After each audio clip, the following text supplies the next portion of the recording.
Hello friends, welcome to my channel Anurag YT read. आज की ये सीडीपी की हमारी 4 नंबर की क्लास है। इसमें आज हम टॉपिक देखेंगे सहसावस्था। ये सहसावस्था की बात की जाए तो इसका जन्म समय जो है जन्म से 5 वर्ष तक माना गया है।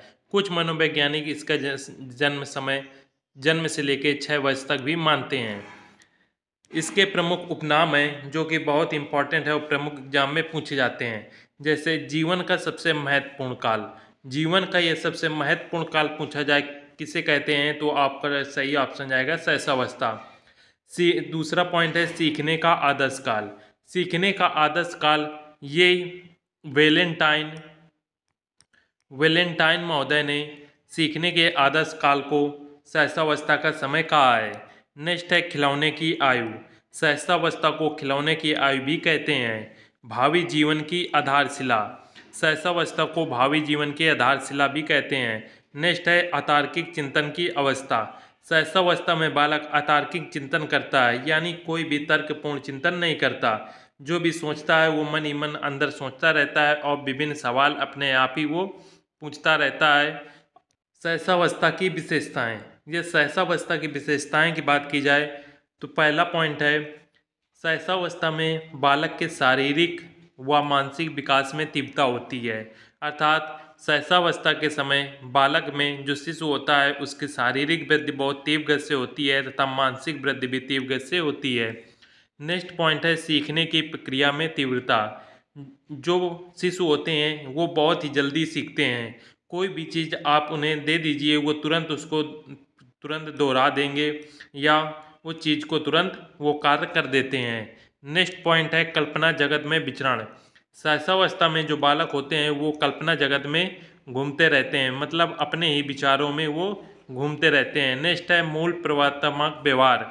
सहसावस्था में जो बालक होता है वो मूल प्रवृत्तियों पर व्यवहार करता है। नेक्स्ट है दोहराने की प्रवृत्ति। सहसावस्था में जो बालक होते हैं इनमें दोहराने की प्रवृत्ति बहुत अधिक होती है। यदि आप उनके सामने जो भी कहेंगे कह देते हैं तो वो वही शब्द दोहराते रहते हैं। नेक्स्ट है अनुकरण द्वारा सीखने की प्रवृत्ति। बालक अनुकरण बहुत जल्दी करता है। यदि आप घर में कोई कार्य कर रहे हैं तो वो बालक यदि वो कार्य करते देख लेता है तो वो बालक भी वो कार्य करने की कोशिश करता है।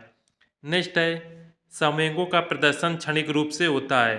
सहसावस्था में जो बालक के संवेग होते हैं वो क्षणिक रूप से प्रदर्शित होते हैं। अर्थात वो कुछ समय यदि भूख लगी तो रोने लगते हैं तथा चुप कराने पर वो पुनः शांत हो जाते हैं।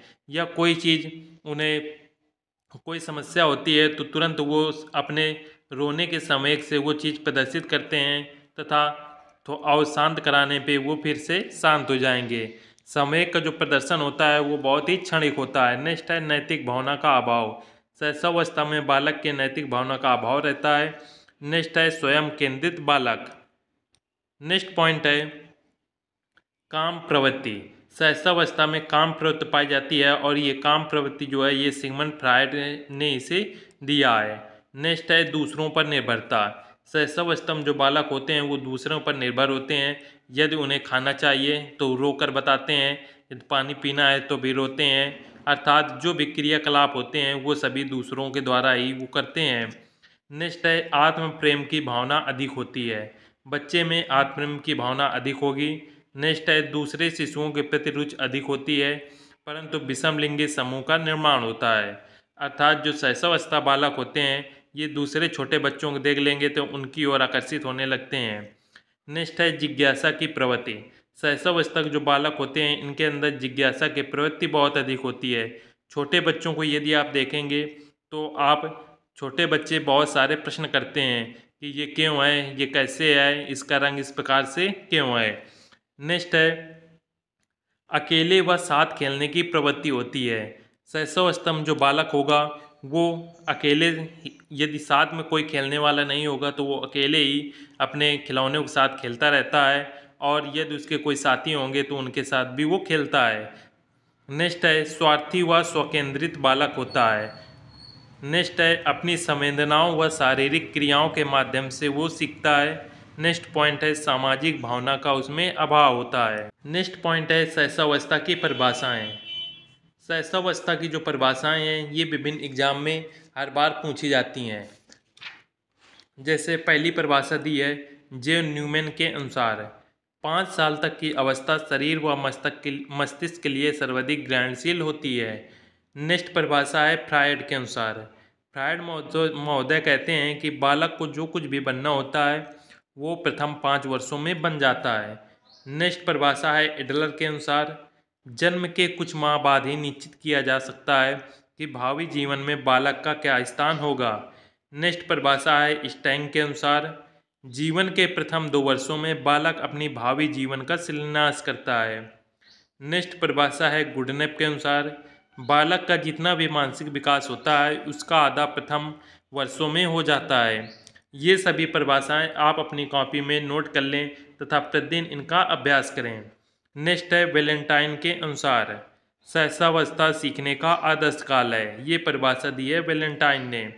नेक्स्ट है जेबी वाटसन के अनुसार, सहसावस्था में सीखने की सीमा और तीव्रता अन्य अवस्थाओं की तुलना में अधिक होती है।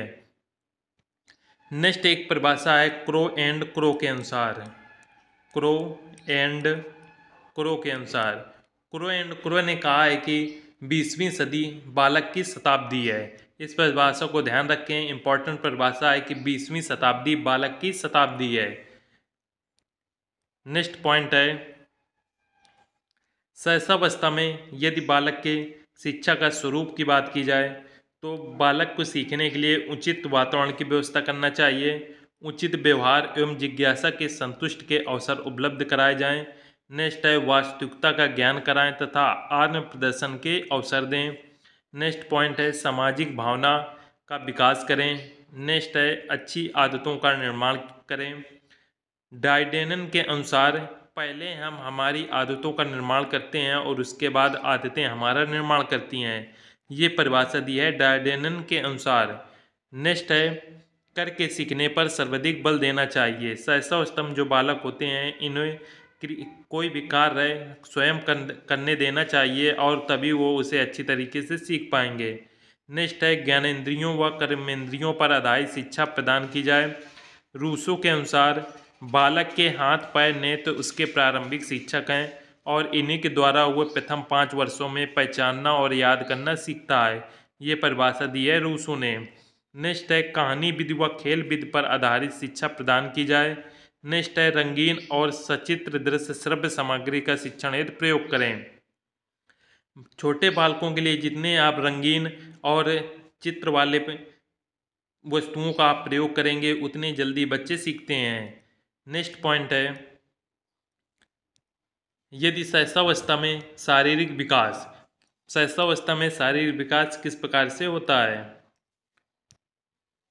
पहला पॉइंट है लंबाई। ये सहसावस्था में बालक की लंबाई की बात की जाए तो जन्म के समय जो बालक की लंबाई होती है वो 19.5 इंच या फिर 20 इंच के करीब होती है तथा लड़कों की लंबाई लड़कियों से आधा इंच ज़्यादा होती है।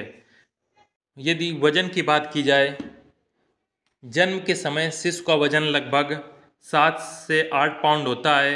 यदि किलोग्राम में बात करें तो ये वजन 3.5 किलोग्राम के पास पहुंच जाएगा और जो वजन होता है बालिका शिशु में बालक की अपेक्षा कुछ कम होता है।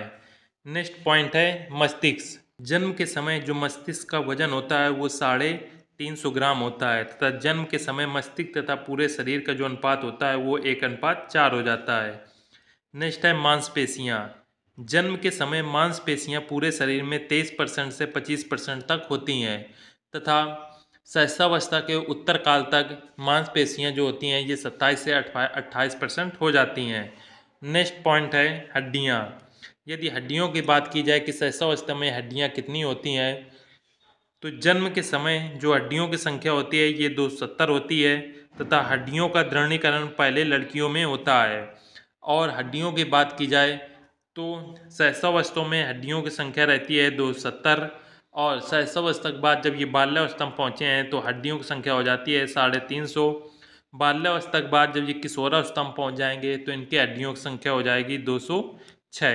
ये हड्डियों की संख्या है, इन्हें ध्यान रखें, एग्जाम में ये पूछे जा सकते हैं। तो अस्थायी दांत 6 या 7वें महीने में आते हैं तथा स्थायी दांत 5 वर्ष में पूरे आ जाते हैं। जो स्थायी दांत हैं ये 5 वर्ष में आ जाते हैं और स्थायी दांतों की संख्या होती है 20। सबसे पहले निचले जबड़े के दो दांत ठीक सामने की ओर से निकले दिखाई देते हैं। जब आप बच्चे देखेंगे, ये मान लीजिए बच्चे के फेस हैं, तो इसमें जो निचले सिरे होते हैं, ये निचले सिरे में इस प्रकार से सबसे पहले नीचे के दो दांत इस प्रकार से दिखाई देंगे। फिर 4 से 5 वर्ष के बाद स्थायी दांत निकलते हैं, जिनकी संख्या होती है 20। नेक्स्ट है हृदय की धड़कन। जन्म के समय हृदय की जो धड़कन होती है वो 140 प्रति मिनट होती है, तथा सहसावस्था के अंतिम में ये 72 प्रति मिनट हो जाती है, जबकि लड़कियों में 70 प्रति मिनट रहती है। शारीरिक विकास के बाद आता है सहसावस्था में मानसिक विकास। मानसिक विकास में बात की जाए तो सहसावस्था में जो मानसिक विकास होता है वो बहुत ही तीव्र गति से होता है। जैसे ये दूसरे सप्ताह में बात की जाए तो दूसरे सप्ताह में शिशु प्रकाश व बड़े आकार की वस्तु को देखना प्रारंभ कर देते हैं। दूसरे माह आते ही शिशु ध्वनियों की ओर देखने लगते हैं, यदि हम जिस तरफ से बुलाते हैं वो उस तरफ देखने लगते हैं। तीसरा महीना शुरू होते ही शिशु माँ की आवाज़ को पहचानने लगता है। नेक्स्ट है दूसरा वर्ष। जब बालक 2 वर्ष का हो जाता है तो बालक का शब्द भंडार 100 से 200 तक हो जाता है। नेक्स्ट है जब बालक 5 वर्ष का होता है तो बालक जटिल वाक्य बोलना प्रारंभ कर देता है। नेक्स्ट है जो बालक में मानसिक विकास होता है वो सहज प्रवृत्तियों पर आधारित होता है। जिज्ञासा की प्रवृत्ति बहुत अधिक होती है तथा कल्पना शक्ति द्वारा मानसिक विकास होता है। जॉन लॉक महोदय ने एक परिभाषा दी है। इनके अनुसार जन्म के समय शिशु का मस्तिष्क कोरे कागज के समान होता है, जिस पर वह अपने अनुभव लिखता है। ये परिभाषा है, इसे ध्यान रखें कि जन्म के समय शिशु का मस्तिष्क कोरे कागज के समान होता है, जिस पर वह अपने अनुभव लिखता है। नेक्स्ट परिभाषा है गुड एन एफ के अनुसार। गुडनेप जो महोदय थे, इन्होंने परिभाषा दी थी कि 3 वर्ष की आयु तक बालक की बुद्धि का आधा विकास हो जाता है।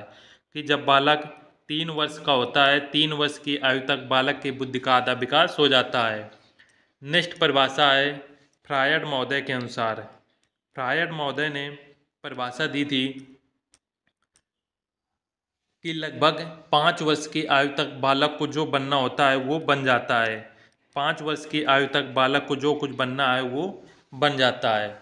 ये कुछ परिभाषाएं हो गई, और सहसावस्था से प्रमुख जो टॉपिक हैं सभी इम्पोर्टेंट क्वेश्चन करवा दिए गए हैं।